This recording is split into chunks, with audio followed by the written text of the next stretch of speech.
चलिए बच्चों देखो, अब हम बात करते हैं लामीज थ्योरम की। बड़ी इंपॉर्टेंट थ्योरम है बच्चों, ज्यादातर यूज जो होगा इसका वो होगा न्यूटन्स लॉ ऑफ मोशन के अंदर। लेकिन अभी इसका बेसिक समझते हैं हम, जो पूरा किससे रिलेटेड है, वेक्टर से रिलेटेड है। आप एक बात समझो, मान लो मैं आपके पास आपसे बोलूं कि आपके पास इस तरह का ट्राइंगल है, ऐसे ए वेक्टर है आपके पास, ये आपका बी वेक्टर और ये मान लो आपका सी वेक्टर हो गया। मान लो ए वेक्टर का मैग्नीट्यूड जो है वो 3 के बराबर है, बी वेक्टर का मैग्नीट्यूड 4 के बराबर है और इसका मैग्नीट्यूड ऑब्वियस बात है 5 हो जाएगा। राइट एंगल ट्राइंगल है हमारा। ये वाला एंगल है 37 डिग्री, ये वाला एंगल है 53 डिग्री, है ना। अच्छा सोचो, मैं आपसे बोलूं angle between A vector and B vector, तो बताओ आप क्या बोलोगे? ए वेक्टर और बी वेक्टर के बीच में एंगल कितना होगा? 90 डिग्री होगा। कितना होगा? 90 डिग्री। देखो बात समझो आप, ये ए वेक्टर है, ये बी वेक्टर है। देखो ऐसे ए वेक्टर हम ऐसे भी बना सकते हैं, तो ये बनने वाला एंगल कितना होगा? 90 डिग्री, है ना। क्योंकि एंगल दो वेक्टर्स के बीच में कहां पर लेते हैं? जिस पॉइंट पर दोनों की टेल एक दूसरे से क्या होती है? कोइंसाइड होती है ना। ऐसे इस पॉइंट पे हम दो वेक्टर्स के बीच में एंगल कंसिडर करते हैं। अच्छा मैं आपसे पूछूं, angle between B vector and C vector, बताओ बी वेक्टर और सी वेक्टर के बीच में एंगल कितना है? 37 डिग्री है कि कुछ और है? देखो मैंने क्या बताया आपको, एंगल किस पॉइंट पे लेते हैं? जहां पे दोनों वेक्टर की टेल एक दूसरे से कोइंसाइड करती है। यहां पे अगर आप देखोगे तो बी वेक्टर का हेड है, सी वेक्टर की टेल है, तो आप बी वेक्टर को ऐसे भी तो बना सकते हो, इस तरह भी बना सकते हैं हम बी वेक्टर को। तो ये वाला एंगल 37 डिग्री है, तो बोलो ये वाला एंगल कितना होगा? 143 degree. Angle between B vector and C vector होगा आपका 143 डिग्री, है ना। बी वेक्टर और सी वेक्टर के बीच का एंगल 143 डिग्री। अच्छा मैं आपसे बोलूं angle between A vector and C vector, A vector और सी वेक्टर के बीच का एंगल, बोलो बोलो बोलो बोलो, 53 डिग्री होगा कि कुछ और होगा? देखो ये वाला ऐसे बना सकते हो आप सी वेक्टर को, तो ये वाला जो एंगल होगा ये होगा 127 डिग्री। कितना होगा? 127 डिग्री। तो angle between A vector and C vector is 127 degree. अच्छा चलिए अब देखो, मैं आपको एक चीज और समझाता हूं। बेसिकली स्टेटमेंट क्या है लामीज थ्योरम का, वो हम समझने की कोशिश कर रहे हैं एक एग्जांपल से, है ना। तो मैं आपको एक एग्जांपल दूंगा पहले, फिर आपको लामीज थ्योरम का स्टेटमेंट भी बताऊंगा, तो आपको और क्लैरिटी से समझ में आएगा। देखो समझो बात को। अब मैं देखो क्या निकालता हूं, मैं किसकी वैल्यू निकालता हूं? देखो ए वेक्टर का मैग्नीट्यूड, ए वेक्टर का मैग्नीट्यूड अपॉन बाकी दो वेक्टर्स के बीच का एंगल, मतलब ए वेक्टर का मैग्नीट्यूड और इसके अपोजिट वाला एंगल। ए वेक्टर का मैग्नीट्यूड कितना है? 3 और बाकी दो वेक्टर्स के बीच का एंगल, तो बाकी दो वेक्टर्स के बीच का एंगल कितना है? देखो देखो देखो देखो, ए वेक्टर का मैग्नीट्यूड है 3 और बी वेक्टर और सी वेक्टर के बीच का एंगल कितना है? 143 डिग्री। तो देखो मैं इसको कैसे लिख लेता हूं, इसको मैं लिखता हूं साइन 143 डिग्री। ए वेक्टर का मैग्नीट्यूड और बाकी दो वेक्टर्स के बीच का एंगल। वैसे मैं किसकी वैल्यू निकालूंगा? बी वेक्टर का मैग्नीट्यूड अपॉन साइन ऑफ बाकी दो वेक्टर्स के बीच का एंगल। तो बी वेक्टर का मैग्नीट्यूड और बाकी दो वेक्टर्स के बीच का एंगल, ए वेक्टर और सी वेक्टर के बीच का एंगल 127 डिग्री, तो साइन 127 डिग्री, है ना। इसकी वैल्यू भी मुझे निकालनी है, इसकी वैल्यू भी निकालनी है। वैसे ही सी वेक्टर का मैग्नीट्यूड और बाकी दो वेक्टर्स के बीच का एंगल, बाकी दो वेक्टर्स मतलब ए वेक्टर और बी वेक्टर के बीच का एंगल, तो साइन 90। इनकी वैल्यूज निकालनी है मुझे। अब देखो ए वेक्टर का मैग्नीट्यूड कितना है? 3। ए वेक्टर का मैग्नीट्यूड कितना है? 3। इसकी वैल्यू क्या लिखूं? साइन 90 प्लस 1, इसकी वैल्यू हम लिख सकते हैं साइन 90 प्लस 53, सही है। तो कितना हो जाएगा? ये cos 53 हो जाएगा। तो क्या लिखेंगे आप? 3 अपॉन, और ये क्या हो जाएगा? cos 53 3/5, तो वैल्यू कितनी आएगी? 5, है ना। वैल्यू कितनी आ जाएगी? 5। वैसे देखो बी वेक्टर का मैग्नीट्यूड, बी वेक्टर का मैग्नीट्यूड कितना है? 4 और ये साइन 127 डिग्री, तो इसको क्या लिख देंगे? साइन 90 प्लस 37, तो हो जाएगा cos 37, तो ये आ जाएगा 4 और ये आएगी 4/5, तो ये वैल्यू भी कितनी आ जाएगी 5, ये भी कितनी आ जाएगी 5। वैसे सी वेक्टर का मैग्नीट्यूड देखो बच्चों कितना है 5, बाकी दो वेक्टर्स के बीच का एंगल 90 डिग्री, sin 90 इज 1, तो ये भी कितना आ गया 5। तो इन तीनों की वैल्यूज जो आ रही है वो क्या आ रही है, सेम आ रही है। समझो बात को, किन की वैल्यूज सेम आ रही है, ए वेक्टर अपॉन बाकी दो वेक्टर्स के बीच के एंगल का साइन, ए वेक्टर का मैग्नीट्यूड और बाकी दो वेक्टर्स के बीच के एंगल का साइन, बी वेक्टर का मैग्नीट्यूड अपॉन बाकी दो वेक्टर्स के बीच के एंगल का साइन, वैसे सी वेक्टर का मैग्नीट्यूड अपॉन बाकी दो वेक्टर्स के बीच के एंगल का साइन, सबकी वैल्यू सेम आ रही है। अच्छा अब एक बात समझो, इसी चीज को मैं और कैसे बना सकता हूं, देखो इसी चीज को मैं कैसे बना सकता हूं, ये आपका ए वेक्टर रहा, ये आपकी एक्स एक्सिस, ये आपका बी वेक्टर, देखो ये आपका बी वेक्टर वाई एक्सिस के अलोंग है ना, और जो सी वेक्टर है अगर आप देखोगे तो सी वेक्टर का ए वेक्टर के साथ एंगल है 127 डिग्री, सी वेक्टर का ए वेक्टर के साथ एंगल कितना है 127 डिग्री, ये सी वेक्टर आपका, ये वाला एंगल कितना है 127 डिग्री, ये एंगल 90 डिग्री और ये वाला एंगल कितना है 143 डिग्री। बी वेक्टर और सी वेक्टर के बीच का एंगल 143 डिग्री, ठीक है। अच्छा ए वेक्टर का मैग्नीट्यूड है 3, बी का मैग्नीट्यूड है 4 और सी वेक्टर का मैग्नीट्यूड कितना है 5, ठीक है। अच्छा अब देखो, अगर आप देखोगे तो यहां पे मैं वैल्यू निकालूं, देखो ए वेक्टर का मैग्नीट्यूड अपॉन बाकी दो वेक्टर्स के बीच का एंगल sin 143 बराबर बी वेक्टर का मैग्नीट्यूड अपॉन बाकी दो के बीच का एंगल sin 127, सी वेक्टर का मैग्नीट्यूड अपॉन बाकी दो वेक्टर्स के बीच का एंगल, तो इनकी वैल्यू आप देखोगे तो 5 ही आएगी। देखो ये वही तो चीज है जो मैंने आपको बताई, मैंने आपको ये तो सिखाया ए वेक्टर का मैग्नीट्यूड अपॉन साइन ऑफ बाकी दो के बीच का एंगल, तो वही चीज मैं यहां भी तो लिख रहा हूं, देखो ए वेक्टर का मैग्नीट्यूड अपॉन साइन ऑफ बाकी दो के बीच का एंगल, बी वेक्टर का मैग्नीट्यूड अपॉन साइन ऑफ बाकी दो के बीच का एंगल, तो सबके लिए ये वैल्यू किसके बराबर आ रही है 5 के बराबर आ रही है। बेसिकली आपको लामीज थ्योरम यही कहती है कि अगर आपके पास क्या है तीन वेक्टर्स हैं, अगर आपके पास क्या है तीन वेक्टर्स हैं और वो तीन वेक्टर्स इस तरह से हैं कि ए वेक्टर, कोई भी तीन वेक्टर्स आपके पास हैं और इस तरह से हैं कि A vector plus B vector plus C vector का रिजल्टेंट अगर जीरो है, ए वेक्टर बी वेक्टर और सी वेक्टर का रिजल्टेंट अगर जीरो है तो एक पर्टिकुलर रूल फॉलो होता है जिससे बोला जाता है लामीज थ्योरम। और वो पर्टिकुलर रूल क्या होता है, जैसे मैं कहूं ए और बी के बीच का एंगल क्या है अल्फा, बी और सी के बीच का एंगल क्या है बीटा और सी और ए के बीच का एंगल क्या है गामा। तो लामीज थ्योरम कहती है अगर A vector plus B vector plus C vector 0 के बराबर होगा देन ए वेक्टर का मैग्नीट्यूड अपॉन साइन ऑफ बाकी दो के बीच का एंगल, बाकी दो के बीच का एंगल क्या है बीटा, ए वेक्टर का मैग्नीट्यूड बाकी दो के बीच का एंगल, बी वेक्टर का मैग्नीट्यूड अपॉन बाकी दो के बीच का एंगल गामा, है ना। सी वेक्टर और ए वेक्टर के बीच का एंगल कितना हो गया देखो गामा, तो साइन गामा बराबर सी वेक्टर का मैग्नीट्यूड अपॉन बाकी दो के बीच का एंगल अल्फा। ये सारी चीज किसी कांस्टेंट के बराबर होगी। बेसिकली यही रूल आपका कौन सा रूल कहलाता है, साइन रूल कहलाता है ना। तो मैंने आपको कोशिश की एक एग्जांपल से समझाने की, क्योंकि अगर मैं सीधे आपको ये चीज बोल देता तो आपको अच्छे से समझ में नहीं आती, तो आप एग्जांपल पे गौर कीजिए और फिर ये रूल भी ध्यान रखिए, है ना। इसके प्रूफ की हमें कोई आवश्यकता नहीं है, लेकिन ये जो फॉर्मूला है ये हमारा बीच बीच में एनएलएम में बहुत यूज हो जाता है, मतलब जहां पे हमें तीन फोर्सेस दिखते हैं और उन तीनों फोर्सेस का रिजल्टेंट 0 होता है, वहां बेसिकली हमारी लामीज थ्योरम यूज होती है ना। देखो एक एग्जांपल भी मैं आपको कराता हूं और क्लैरिटी आएगी आपको कि लामीज थ्योरम कैसे सवालों को आसान कर देती है।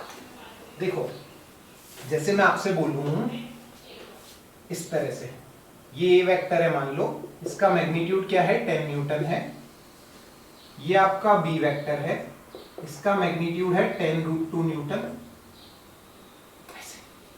ये वाला एंगल दे रखा है आपको 45 डिग्री, है ना। आपसे सवाल ये पूछा और आपको एक वेक्टर और दे रखा है, ये सी वेक्टर ऐसे दे रखा है ना। अब और आपसे क्या बोला है, देखो ये आपसे बोल रहा है कि जो सी वेक्टर का मैग्नीट्यूड है, ये सी वेक्टर ऐसे ले लेते हैं, चलो ये सी वेक्टर है आपका, और आपसे सवाल ये कह रहा है कि A vector plus B vector plus C vector का रिजल्टेंट कितना है, 0 है। समझना बात को अच्छे से, सवाल को समझना, लामीज थ्योरम की एप्लीकेशन को समझना।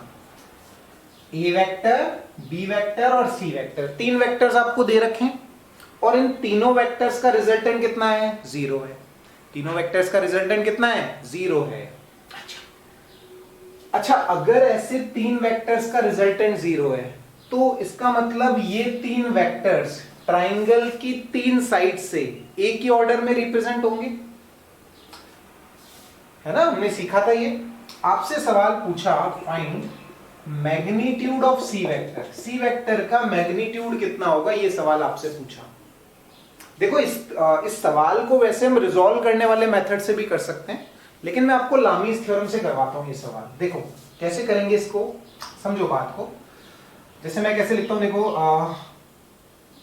अच्छा ये एंगल 45 है, ये 90 है, तो बताओ ये वाला एंगल कितना हुआ, ये एंगल भी 45 हुआ और ये 90, ये वाला एंगल भी कितना हुआ, ये वाला एंगल हुआ आपका 135 डिग्री और ये वाला एंगल भी कितना होगा, 135 डिग्री, है ना।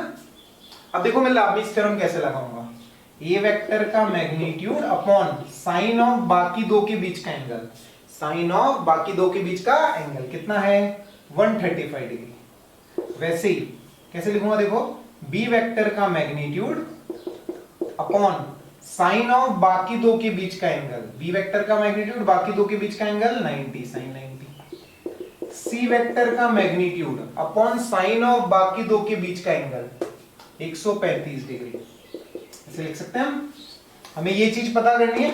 अब देखो ए वेक्टर का मैग्नीट्यूड कितना है, ए वेक्टर का मैग्नीट्यूड है 10, साइन 135 क्या लिख दूं, साइन 90 प्लस 45 कितना हो जाएगा, 1/√2। सी वेक्टर का मैग्नीट्यूड मेरे को पता करना है, सी वेक्टर का मैग्नीट्यूड पता करना है। हाँ तो ये तो यहीं से हो गया कैंसिल, देखो इतना भी करने की जरूरत नहीं, आप इन दोनों को बराबर कर दो, ये और ये कैंसिल हो जाएगा। इसका मतलब ए वेक्टर का मैग्नीट्यूड और सी वेक्टर का मैग्नीट्यूड दोनों बराबर होंगे और किसके बराबर आ जाएगा, ये 10 के बराबर। तो देखो बच्चों, अब हम लामीज थ्योरम से रिलेटेड कुछ प्रॉब्लम्स करते हैं। जैसे हमने लामीज थ्योरम सीखी कि जहां पर भी 3 फोर्सेस लग रहे हैं और तीनों फोर्सेस का नेट 0 है, तो वहां हम लामीज थ्योरम अप्लाई कर सकते हैं। तो देखो यहां हम अप्लाई करते हैं लामीज थ्योरम। समझो क्वेश्चन हमें क्या कह रहा है, हमें इस पर एक चार्ज दे रखा है +q, जो हमारा क्या है, फिक्स्ड है, जो हमारा क्या है, फिक्स्ड है। और ये पॉइंट O है जहां से एक L लेंथ की स्ट्रिंग से एक m मास का पार्टिकल सस्पेंड किया गया है, जिस पर कितना चार्ज है, +q चार्ज है। और हमें बोला गया है कि m मास का पार्टिकल अपना कैसा है, इक्विलिब्रियम में है, ये पार्टिकल हमारा इक्विलिब्रियम में है।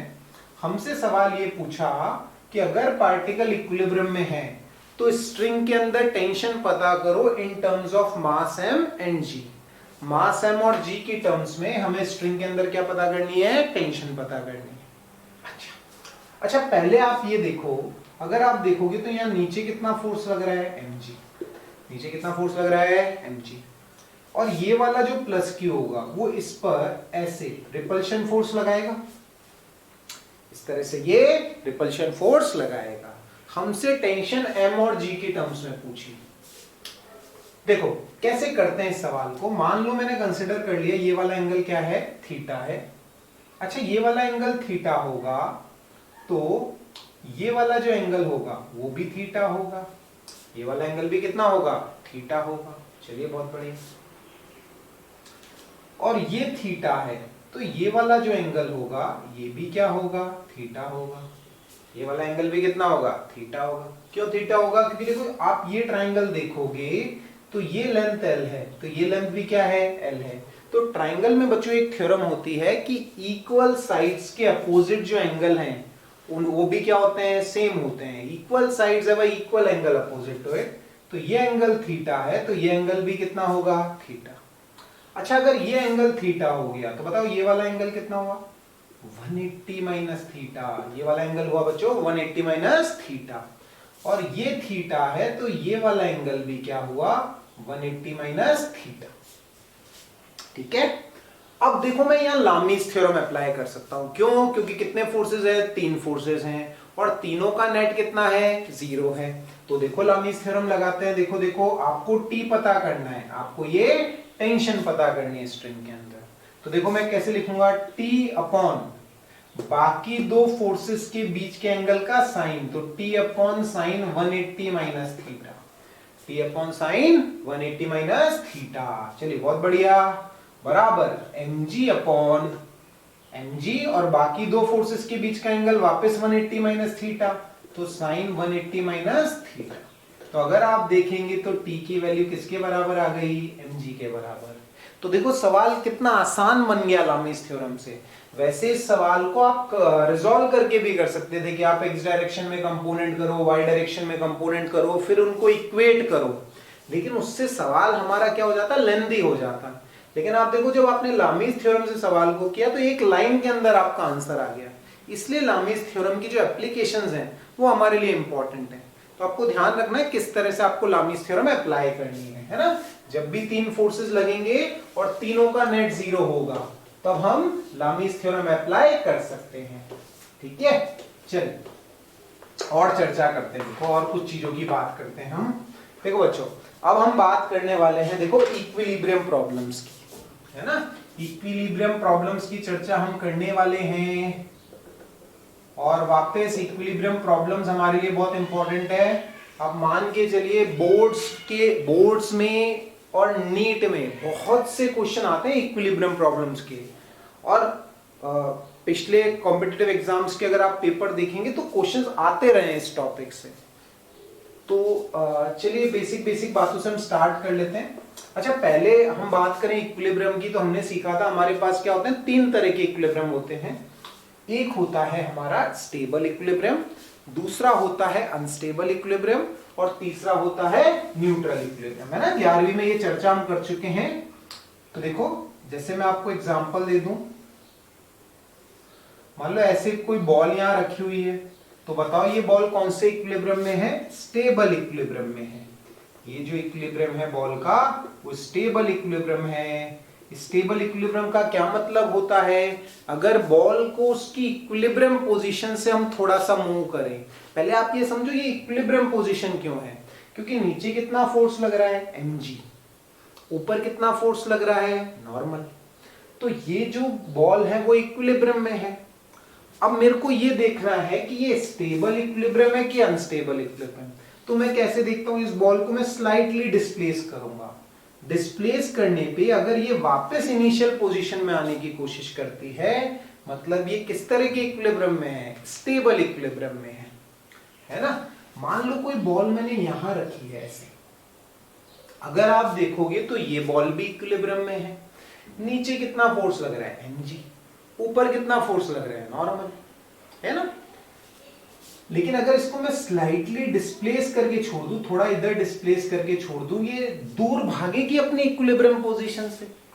तो अगर ये बॉल अपनी इक्विलिब्रियम पोजीशन से दूर भागेगी तो ये कैसे इक्विलिब्रियम में होगी, अनस्टेबल इक्विलिब्रियम में होगी। स्टेबल इक्विलिब्रियम में कब है, जब स्लाइटली डिस्प्लेस करने पर वो वापस अपनी पुरानी जगह पर आने की कोशिश करे, तो वो जो पोजीशन है वो स्टेबल इक्विलिब्रियम कहलाती है। ये अनस्टेबल इक्विलिब्रियम कहलाती है ना। यहाँ पे बॉल हमारी कैसे इक्विलिब्रियम में है, अनस्टेबल इक्विलिब्रियम में है ना। अच्छा, अगर कोई बॉल ऐसे रखी हुई है तो सोचो अगर इसको मैं थोड़ा सा हिला भी दूं, यहां पर रख दूं या इधर रख दूं, तो इसकी पोजीशन में कोई चेंज नहीं आएगा। तो ये कैसा इक्विलिब्रियम होगा, ये इक्विलिब्रियम होगा न्यूट्रल इक्विलिब्रियम, है ना, न्यूट्रल इक्विलिब्रियम। बेसिक सी बात है बिल्कुल, है ना। चलिए और चर्चा करते हैं हम। जैसे मान लो मैं आपसे बोलूं कि हमारे पास क्या है, 2 चार्जेस हैं, ऐसे स्मॉल q और स्मॉल q, और दोनों कैसे चार्जेस हैं, फिक्स्ड चार्जेस हैं। इन दोनों चार्जेस को हमने क्या रखा, फिक्स्ड पोजीशन में रखा, ऐसे फिक्स्ड है दोनों चार्जेस। अच्छा, अब मेरे पास एक तीसरा चार्ज है प्लस क्यू, मेरे पास अब एक तीसरा चार्ज है प्लस क्यू। अच्छा सोचो, इस तीसरे चार्ज प्लस क्यू को हम कहां पर रखें कि इस तीसरे चार्ज प्लस क्यू पर लगने वाला नेट फोर्स कितना हो, 0 हो, है ना। समझो बात को अच्छे से, मैं आपसे ये बोल रहा हूं, इस तीसरे चार्ज प्लस क्यू को हम कहां पर रखें कि इस तीसरे चार्ज पर लगने वाला नेट फोर्स कितना हो, 0 हो। तीसरे चार्ज पर लगने वाला नेट फोर्स कितना हो, 0 हो। ये बात हमें पता करनी है।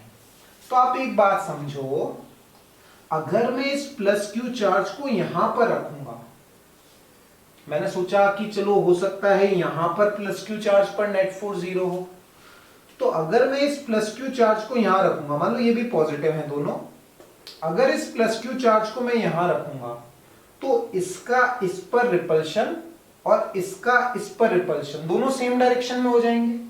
तो अगर दोनों फोर्सेस अपोजिट डायरेक्शन में नहीं होंगे तो वो आपस में एक दूसरे को कैंसिल आउट नहीं कर पाएंगे, तो हमारा पार्टिकल इक्विलिब्रियम में नहीं रह पाएगा।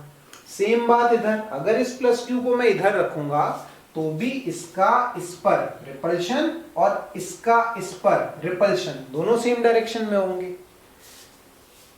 तो वहां भी इक्विलिब्रियम नहीं होगा। अच्छा, ये इक्विलिब्रियम में कहां रह सकता है, अगर मैं इसको इसके मिडिल पॉइंट पे रख दूं, अगर मैं इसको कहां रख दूं, एकदम बीच में रख दूं, अगर मैं इसको एकदम बीच में रख दूंगा तो ये इक्विलिब्रियम में होगा। ये कहां होगा, इक्विलिब्रियम में होगा। ये इसकी इक्विलिब्रियम पोजीशन होगी, ये इसकी इक्विलिब्रियम पोजीशन। चलिए, बहुत बढ़िया, बहुत बात आपको समझ में आई होगी। अच्छा, इक्विलिब्रियम पोजीशन तो आपने निकाल ली। अब बात आपको करनी है कि ये चार्ज प्लस क्यू किस तरह के इक्विलिब्रियम में है। समझो बात को अच्छे से, सोचो, अगर इस प्लस क्यू चार्ज को, ये जो आपका प्लस कैपिटल क्यू चार्ज है, अगर इसको हम स्लाइटली इधर की तरफ डिस्प्लेस करें, स्लाइटली हमने इसको इधर की तरफ डिस्प्लेस किया, तो ये वाला जो है ये इस पर रिपल्शन फोर्स ऐसे लगाएगा और ये इस पर रिपल्शन फोर्स पीछे लगाएगा। सोचो ज्यादा कौन होगा, ज्यादा होगा F1, है ना। सबको बात इतनी समझ में आती है।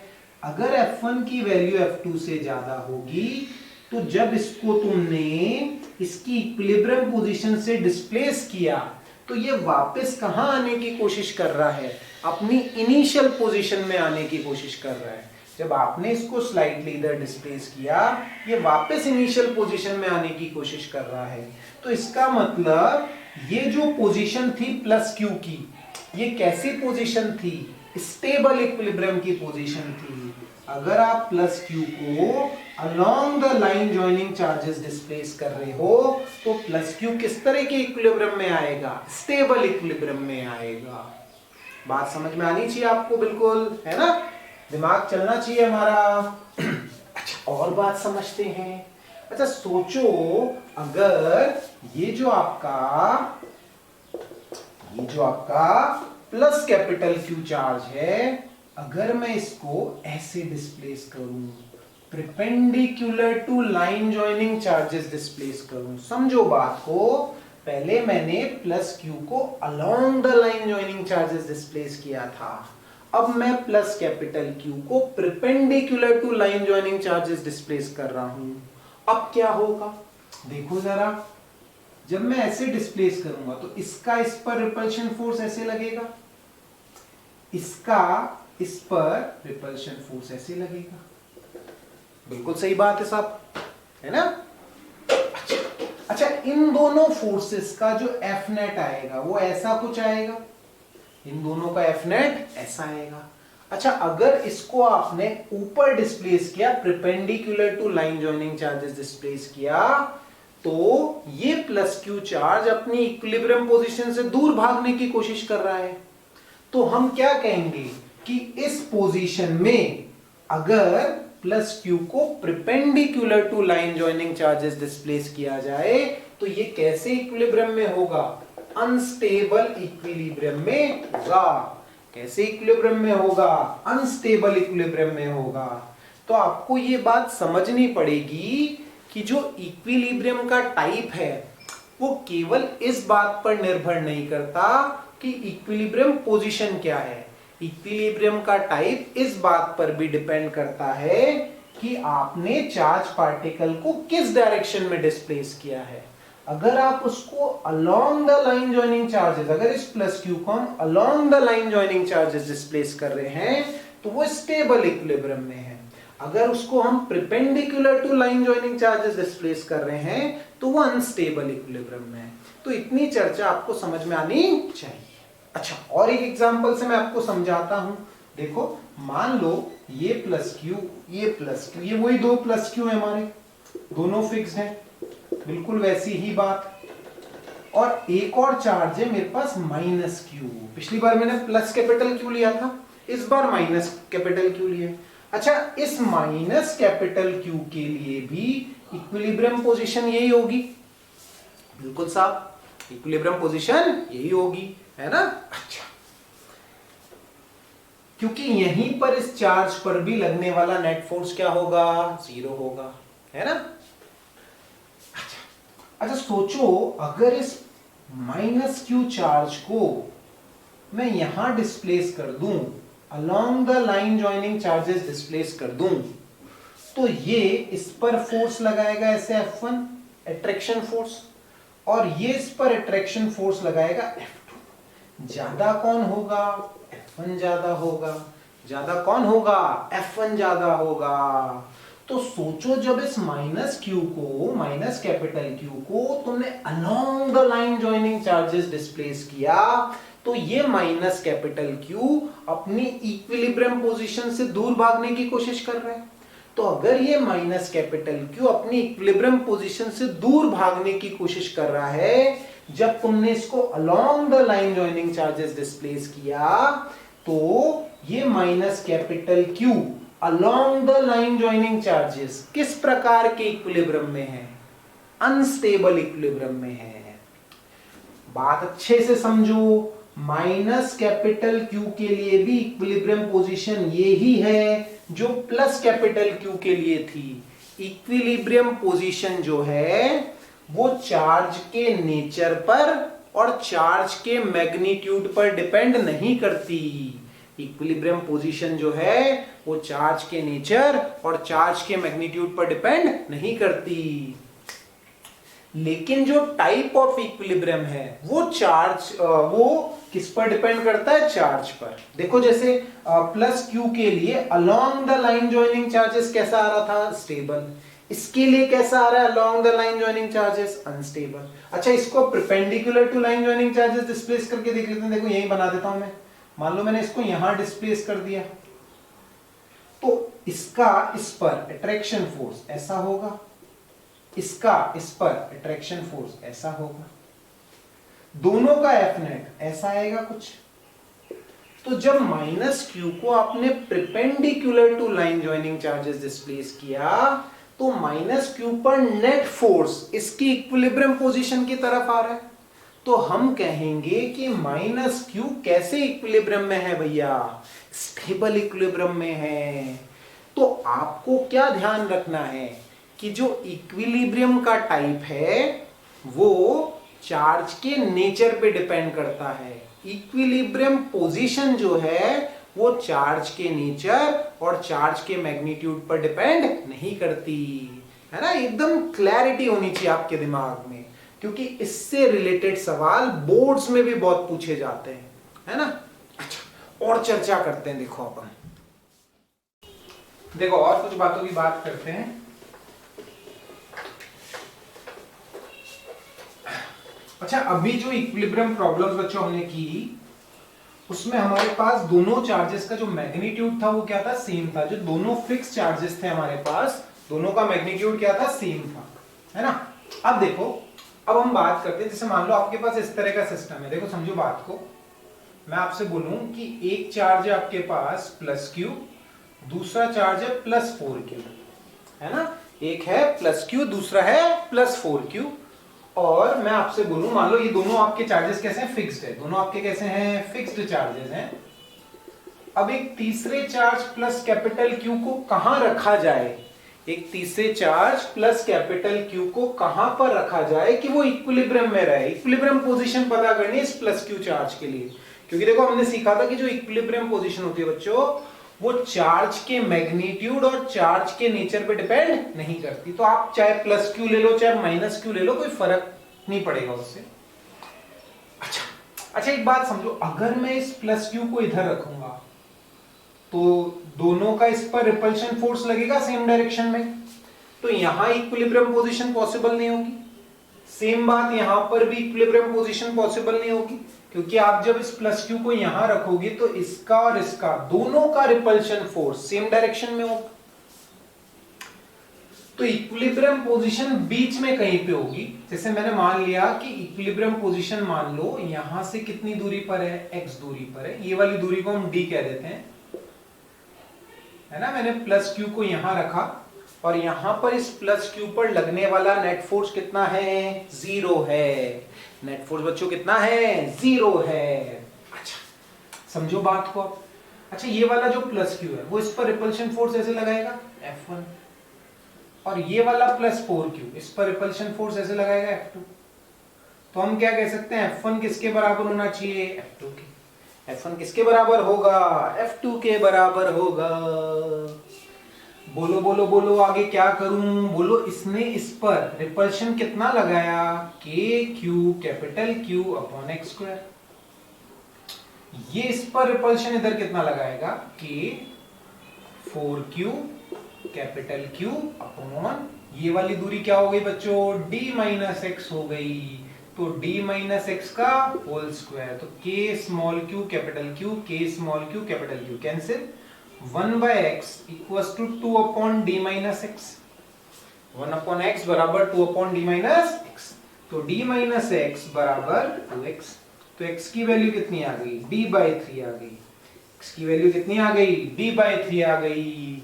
तो प्लस क्यू चार्ज को हमें इस स्मॉल प्लस क्यू से कितनी दूरी पर रखना पड़ेगा, d/3 दूरी पर रखना पड़ेगा। तो हम तो इस प्लस क्यू पर लगने वाला नेट फोर्स कितना आएगा, 0 आएगा। अच्छा और देखो, अच्छा हमने दोनों पॉजिटिव चार्जेस ले लिए। पहला केस जो मैंने आपको करवाया था उसमें दोनों चार्जेस पॉजिटिव थे, दोनों का मैग्नीट्यूड सेम था। इक्विलिब्रियम पोजीशन हमने सीख ली। एक स्मॉल प्लस क्यू, एक प्लस 4q, दोनों चार्ज का मैग्नीट्यूड अलग अलग है, तो भी हमने इक्विलिब्रियम पोजीशन निकालना सीख ली। अब देखो एक सवाल और मैं करवाता हूं। मान लो मैं आपसे बोलूं कि ऐसे आपके पास एक चार्ज है प्लस क्यू, दूसरा चार्ज है -9q, है ना। तीसरे चार्ज प्लस क्यू को कहां पर रखा जाए कि वो इक्विलिब्रियम में रहे। मान लो ये वाली दूरी कितनी है, वही d है हमारी। तो तीसरे चार्ज प्लस कैपिटल Q को कहां रखा जाए कि वो इक्विलिब्रियम में रहे, ये बात हमें पता करनी है। अच्छा सोचो कैसे करें। अच्छा तो अब हमें ये पता लगाना है कि कितनी इक्विलिब्रियम पोजीशंस हैं, बेसिकली कितनी पोजीशंस ऐसी हो सकती है जहां पे इस प्लस क्यू पर नेट फोर्स 0। सोचो अगर इस प्लस क्यू को मैं बीच में कहीं रखूं, देखो इस प्लस क्यू को बीच में कहीं रखूं, यहां पर मतलब इस जगह पर, तो अगर यहां कहीं मैं प्लस क्यू को रखूंगा तो ये वाला इस पर रिपल्शन फोर्स लगाएगा, ये स्मॉल प्लस क्यू इस प्लस क्यू पर रिपल्शन लगाएगा, और ये इस पर अट्रैक्शन लगाएगा। तो दोनों का फोर्स सेम डायरेक्शन में होगा। तो इसका मतलब जब दोनों चार्जेस का नेचर अपोजिट है तो इक्विलिब्रियम पोजीशन जो होगी वो दोनों चार्जेस के बीच में नहीं होगी, फिर किधर होगी। सोचो अगर इस प्लस क्यू को मैं यहां रख दूं तो ऐसे, देखो एक अलग डायग्राम बना देता हूं। इस प्लस क्यू को अगर मैं यहां कहीं रख दूं, देखो यहां पर इसका अट्रैक्शन फोर्स इधर है और इसका रिपल्शन फोर्स इधर है ना। मान लो इसका इस पर रिपल्शन फोर्स F1 है, इसका इस पर अट्रैक्शन फोर्स F2 है। अच्छा दोनों फोर्सेस अपोजिट डायरेक्शन में आ रहे हैं, दोनों फोर्सेस कैसे आ रहे हैं, अपोजिट डायरेक्शन में आ रहे हैं। तो सोचो क्या प्लस क्यू चार्ज पर, इस प्लस कैपिटल क्यू चार्ज पर नेट फोर्स 0 हो सकता है क्या। देखो समझो यहां पर भी ये वाली जो पोजीशन होगी वो इक्विलिब्रियम पोजीशन नहीं होगी, इस साइड में भी इक्विलिब्रियम पोजीशन पॉसिबल नहीं है। क्यों नहीं है? क्योंकि मैं क्या चाहता हूं, हमें पता है इक्विलिब्रियम पोजीशन वो होगी जहां F1 F2 के बराबर होगा। -9q के राइट हैंड साइड में ऐसी कोई पोजीशन नहीं हो सकती जहां पर F1 और F2 बराबर हो जाए। क्यों नहीं हो सकती? क्योंकि एक बात आप समझो, इस चार्ज की एक तो -9q से दूरी कम है, दूसरा इन दोनों चार्जेस का प्रोडक्ट ऑफ मैग्नीट्यूड जो है वो भी क्या है, ज्यादा है। तो ये ऑब्वियस बात है कि यहां पर अगर हम बात करेंगे तो F2 की वैल्यू हमेशा F1 से ज्यादा होगी।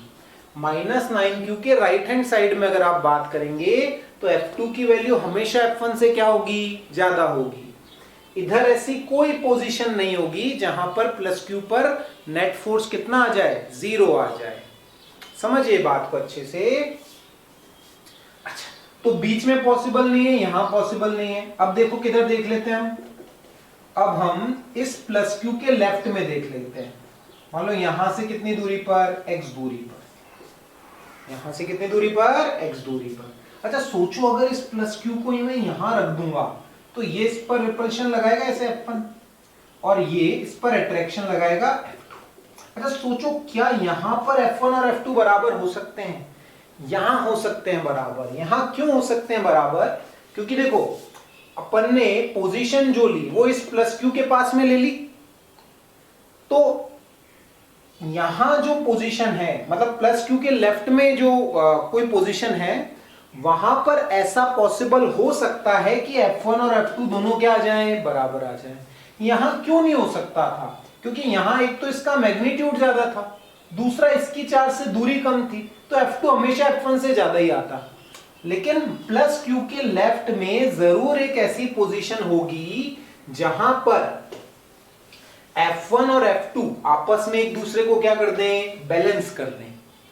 मैंने मान लिया वो पोजीशन इस +q से कितनी दूरी पर है, x दूरी पर है। तो बताओ ये +q इस कैपिटल +q पर कितना रिपल्शन फोर्स लगाएगा, k q small q upon x square. k capital Q small q upon x square. और ये इस पर कितना अट्रैक्शन फोर्स लगाएगा, k 9q capital Q upon d plus x का whole square. d plus X का whole square, है ना। अच्छे से आपको बात समझ में आनी चाहिए कि यहां पर भी एक ही इक्विलिब्रियम पोजीशन पॉसिबल होगी। अब सॉल्व करते हैं। देखो k capital Q small q, k capital Q small q, square root ले लेता हूं। 1/x equals to 3 upon d plus X. तो d प्लस एक्स कितना आएगा आपका, 3x। तो d बराबर आएगा 2x। x की वैल्यू कितनी आ गई, d/2 आ गई। x की वैल्यू कितनी आ गई, d/2, है ना। Independent of the magnitude and nature of the charge. याद रखना है आपको ये बात कि इक्विलिब्रियम पोजीशन जो है वो चार्ज के नेचर पे, तीसरे चार्ज के नेचर पे और उसके मैग्नीट्यूड पे डिपेंड नहीं करती। अच्छा एक बात आप सीखो, हमने क्या क्या चीजें सीखी। मैंने आपको जो पहला केस लिया था उसमें दोनों जो फिक्स चार्जेस थे, दोनों का मैग्नीट्यूड सेम था, दोनों का नेचर भी क्या था, सेम। तो इक्विलिब्रियम पोजीशन कहां आई थी, बीच में, एकदम मिडिल में आई थी। अगर दोनों चार्जेस का मैग्नीट्यूड सेम है, नेचर सेम है, तो इक्विलिब्रियम पोजीशन कहां आएगी, एकदम बीच में आएगी, है ना। और फिर मैंने आपको इनके टाइप ऑफ इक्विलिब्रियम के बारे में भी सिखाया कि अगर तीसरा वाला चार्ज +q है, उसको along the line joining charges displace करोगे तो वो स्टेबल इक्विलिब्रियम में होगा। Perpendicular to line joining charges displace करोगे तो वो अनस्टेबल इक्विलिब्रियम में होगा। तो आप एक बात नोट करो कि जो इक्विलिब्रियम पोजीशन है वो तीसरे चार्ज के नेचर और उसके मैग्नीट्यूड पे डिपेंड नहीं कर रही, लेकिन जो टाइप ऑफ इक्विलिब्रियम है वो चार्ज के नेचर पे डिपेंड कर रहा है। जैसे मैंने आपको अगले केस में सिखाया था, अगर नेगेटिव चार्ज होता तो वो perpendicular to line joining charges stable equilibrium में होता, है ना। Along the line joining charges वो अनस्टेबल इक्विलिब्रियम में था। फिर देखो तीसरी बात मैंने आपको क्या बताई कि अगर एक चार्ज है आपके पास +q, दूसरा है +4q, तो इक्विलिब्रियम पोजीशन कहां पे आएगी, दोनों चार्जेस के बीच में ही आएगी। और किसके पास में आएगी, जिस चार्ज का मैग्नीट्यूड क्या होगा, कम होगा। जिस चार्ज का मैग्नीट्यूड क्या होगा, कम होगा। हमारा जो आंसर आया था पिछले केस में वो d/3 आया था, d/3 था प्लस q से दूरी। और अगर दोनों चार्जेस का नेचर अपोजिट है, दोनों चार्जेस का नेचर कहां है, क्या है, अपोजिट है, तो इक्विलिब्रियम पोजीशन स्मॉल मैग्नीट्यूड वाले चार्ज के पास में आएगी, है ना। तो ये बात अगर आपको ध्यान रह जाए तो आपके लिए बहुत अच्छा होगा, है ना, कि अगर दोनों चार्जेस का मैग्नीट्यूड भी सेम है, नेचर भी सेम है, तो इक्विलिब्रियम पोजीशन एकदम बीच में। दोनों का नेचर सेम है लेकिन मैग्नीट्यूड डिफरेंट है, तो इक्विलिब्रियम पोजीशन छोटे मैग्नीट्यूड वाले चार्ज के पास। अगर दोनों का मैग्नीट्यूड भी डिफरेंट है, नेचर भी डिफरेंट है, तो इक्विलिब्रियम पोजीशन छोटे वाले चार्ज के, छोटे वाले मैग्नीट्यूड वाले चार्ज के पास में आएगी और एक तरफ आएगी, मतलब दोनों को ज्वाइन करने वाली लाइन के अलॉन्ग नहीं आएगी। तो ये छोटी छोटी सी बातें बच्चों, ये हमें ध्यान रखनी है ना, इंपॉर्टेंट चीजें। सवाल इन टॉपिक्स पे बहुत पूछे जा चुके हैं और आगे भी आने की पॉसिबिलिटी है, ठीक है। तो कॉन्सेप्चुअल क्लैरिटी हमें होनी चाहिए इन सवालों में। देखो बच्चों, एक सवाल और करते हैं हम। जैसे आपको इस तरह का एक सिस्टम दे रखा है, +q और -9q, और इनके बीच में सेपरेशन कितना है, L है। आपसे सवाल क्या पूछा, find out position, nature and magnitude of third charge so that system of 3 charges will be in equilibrium. क्या पोजीशन होगी, क्या नेचर होगा, क्या मैग्नीट्यूड होगा कि सिस्टम ऑफ 3 चार्जेस क्या रहे, इक्विलिब्रियम में रहे, ये बात हमसे पूछी गई। तो देखिए, पोजीशन निकालना तो बहुत आसान है। हमने सीखा अगर दोनों चार्जेस का नेचर अपोजिट होगा तो जो इक्विलिब्रियम पोजीशन आएगी वो छोटे वाले चार्ज के पास में आएगी और इधर आएगी, छोटे वाले चार्ज के पास में आएगी, है ना। तो छोटे वाले चार्ज से मान लेते हैं x दूरी पर हमारी इक्विलिब्रियम पोजीशन है। ये दूरी हमारी कितनी है, L है। अच्छा बताओ यहां पर क्या होगा। ऐसे मान लो एक कैपिटल Q चार्ज है, हमें पता है इक्विलिब्रियम पोजीशन जो है वो चार्ज के नेचर पर डिपेंड नहीं करती। चार्ज के नेचर की बात हम कर लेंगे बाद में, पहले हम इक्विलिब्रियम पोजीशन की बात करते हैं। तो देखो, ये इस पर कितना फोर्स लगाएगा, KQ capital Q upon x², और ये इस पर कितना फोर्स लगाएगा, K9Q capital Q upon L plus x का होल स्क्वायर। तो अगर आप देखेंगे तो जो इक्विलिब्रियम पोजीशन आएगी वो आपकी आएगी, देखो पिछले जैसा ही आ जाएगा, ये L प्लस x की वैल्यू आ जाएगी 3x, x की वैल्यू आ जाएगी L/2, x की वैल्यू कितनी आ जाएगी, L/2। ये इक्विलिब्रियम पोजीशन आ गई हमारी। अच्छा, दूसरी बात हम कर लेते हैं नेचर की। दूसरी बात किसकी कर लेते हैं, नेचर की बात कर लेते हैं। अच्छा, इसने क्या बोला, system of 3 charges will be in equilibrium. पहले आप इस लाइन का मतलब समझो कि system of 3 charges will be in equilibrium. System of 3 charges will be in equilibrium का मतलब है बच्चों कि किसी भी चार्ज पार्टिकल पे लगने वाला नेट फोर्स कितना हो, 0 हो। ऐसा नहीं कि केवल इसी पे नेट फोर्स 0 हो, इन तीनों में से किसी भी चार्ज की बात की जाए तो किसी भी चार्ज पर नेट फोर्स कितना हो, उसके लिए +q का नेचर क्या होना चाहिए, उसके लिए +q का नेचर क्या होना चाहिए। अच्छा सोचो, मैं आपसे बोलूं अगर ये नेगेटिव चार्ज होगा, अगर ये नेगेटिव चार्ज होगा तो अगर मैं इस पे फोर्स देखूं, अगर ये नेगेटिव चार्ज होगा और अगर मैं इस पे देखना चाहूं कि इस पर नेट फोर्स 0 हो सकता है या नहीं हो सकता, सोचो अगर ये नेगेटिव चार्ज होगा तो ये इसको अट्रैक्ट करेगा, ये इसको क्या करेगा, अट्रैक्ट, और ये इसको क्या करेगा, अपनी ओर अट्रैक्ट करेगा। इसका मतलब इस +q का नेचर कैसा होना चाहिए, नेगेटिव होना चाहिए। वापस से बात को समझो, system of 3 charges in equilibrium का मतलब है कि किसी भी चार्ज पर लगने वाला नेट फोर्स कितना हो, 0। तो हम इसके इक्विलिब्रियम की बात कर लेते हैं।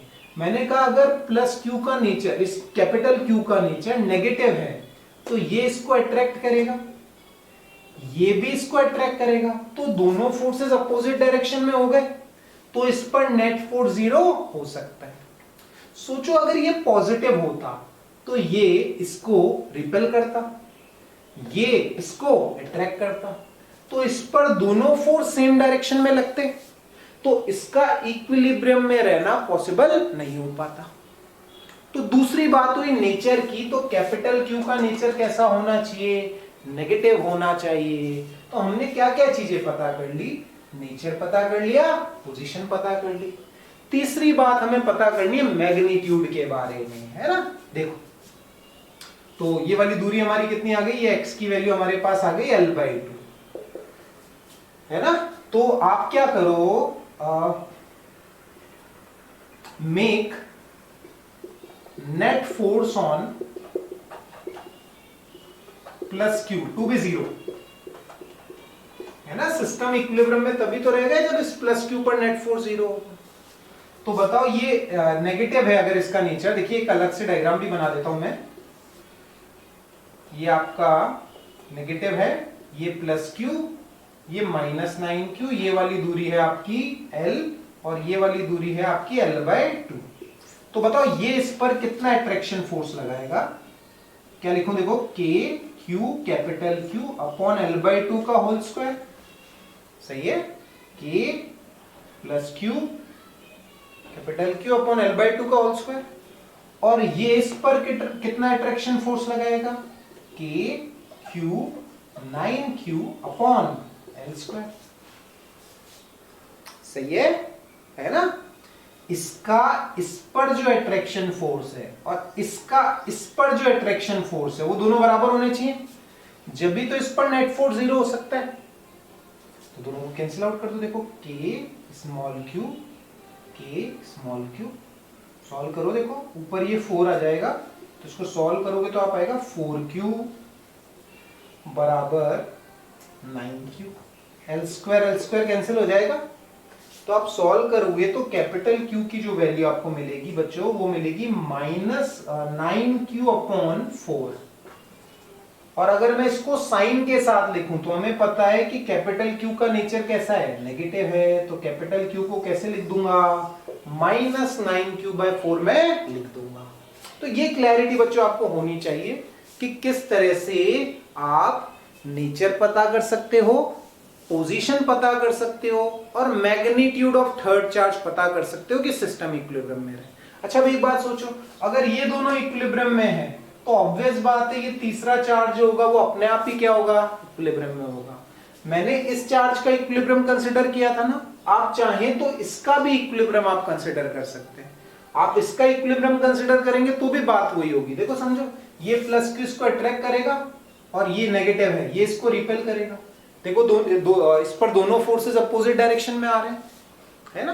तो भी वैल्यू सेम ही आएगी प्लस क्यू मतलब कैपिटल क्यू की, उसमें कोई घबराने वाली बात नहीं। आप किसी भी चार्ज का इक्विलिब्रियम कंसीडर कर सकते हो, ठीक है। देखो एक सवाल और करते हैं सेम इसी कॉन्सेप्ट पे हम, बस मैं क्या कर देता हूं, थोड़ा डेटा चेंज कर देता हूं। देखो सवाल ऐसा का ऐसा लिखा रहने देते हैं, बस डेटा चेंज कर देते हैं। यहां मैं चलो ले लेता हूं +16q और यहां पर ले लेता हूं मैं -12, है ना, और दूरी L ले लेता हूं। सेम सवाल हम पूछ लेते हैं, find out the position, nature and magnitude of third charge so that system of 3 charges will be in equilibrium, ठीक है। चलिए अच्छा, सबसे पहले हम इक्विलिब्रियम पोजीशन पता कर लेते हैं। बताओ इक्विलिब्रियम पोजीशन कहां आएगी, इक्विलिब्रियम पोजीशन यहां से कुछ x दूरी पर आएगी, है ना। तो इस कैपिटल Q पे नेट फोर्स 0 करो, क्या लिखूं बोलो, K 16q upon L plus x का होल स्क्वायर बराबर K small q capital Q upon x square. दोनों को बराबर कर दें, इसका इस पर जो फोर्स है और इसका इस पर जो फोर्स है वो दोनों एक दूसरे को कैंसिल आउट करेंगे, तो ये वाली पोजीशन इक्विलिब्रियम पोजीशन बनेगी। तो देखो क्या आ जाता है, ये आ जाता है 4 upon L plus x equals to 1 upon x, 4x equals to L plus x। Solve करने पे बच्चों आपको x की वैल्यू मिलेगी L/2। चलिए ये पहला आंसर हो गया हमारा, ये हमारी क्या हो गई, इक्विलिब्रियम पोजीशन हो गई। अच्छा नेचर देख लेते हैं, नेचर कैसा होगा बताओ। कैपिटल Q का नेचर कैसा होना चाहिए कि सिस्टम ऑफ 3 चार्जेस इक्विलिब्रियम में रहें। सोचो इस पर आप नेट फोर्स 0 करो, इस पर आप क्या करो, नेट फोर्स 0 करो। अच्छा सोचो अगर ये नेगेटिव होता, अगर ये कैसा होता, नेगेटिव, तो ये इसको अट्रैक्ट करता, ये इसको अट्रैक्ट करता और ये भी इसको क्या करता, अट्रैक्ट करता। तो इस पर नेट फोर्स 0 होना पॉसिबल नहीं था, इस पर नेट फोर्स 0 होना पॉसिबल नहीं था। सिस्टम ऑफ 3 चार्जेस के लिए किसी भी चार्ज पर नेट फोर्स कितना होना चाहिए? 0 होना चाहिए। तो बच्चों अगर ये नेगेटिव होता तो ये इसको अट्रैक्ट करता, ये नेगेटिव है तो ये भी इसको अट्रैक्ट करेगा, तो इस पर नेट फोर्स 0 होना पॉसिबल नहीं है। अगर ये पॉजिटिव होता तो ये इसको रिपेल करता, ये इसको अट्रैक्ट करता, तो दोनों फोर्सेस आपस में एक दूसरे को क्या कर सकते थे? कैंसिल आउट कर सकते थे। तो इस कैपिटल क्यू का नेचर कैसा होना चाहिए? पॉजिटिव होना चाहिए। वापस देखो, हमने दो चीजें निकाल ली, पोजीशन निकाल ली और नेचर निकाल ली। अब मैग्नीट्यूड की चर्चा कर लेते हैं। तो आप इस पर नेट फोर्स 0 कर दो, इस पर नेट फोर्स क्या कर दो? 0 कर दो। तो बताओ इसका इस पर अट्रैक्शन फोर्स कितना होगा? K16Q capital Q upon L plus X का होल स्क्वायर। x की वैल्यू हम निकाल चुके हैं L/3, तो L प्लस L/3 लिख देता हूं। वैसे ही इसका इस पर जो अट्रैक्शन फोर्स होगा वो लिखा जाएगा, ऐसे लिख देंगे, L स्क्वायर कैंसिल हो जाएगा, स्मॉल q एक स्मॉल q k सॉल्व करते हैं। देखो सॉल्व भी करना और कुछ नहीं करना। आप 4 अपॉन नीचे देखिए क्या आएगा, 1 प्लस 1/3, मतलब आपका आ जाएगा ये 4/3 का होल स्क्वायर। सही है, देखिए 1 प्लस 1/3 4/3 का होल स्क्वायर। और इधर आपका क्या आएगा? इधर आपके पास आएगा 16Q अपॉन 1। ठीक है, देखिए सॉल्व कर लीजिए इसे। 4 से ये 4 कैंसिल हो गया।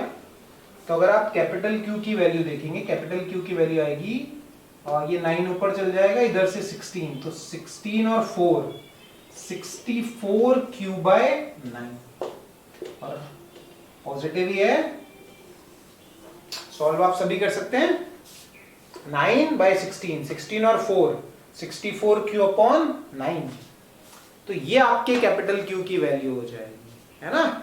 तो बच्चों आपको सारे कॉन्सेप्ट समझ में आने चाहिए, है ना, कि सिस्टम को अगर इक्विलिब्रियम में रखना है तो कैसे आप position, nature and magnitude of third charge पता करेंगे।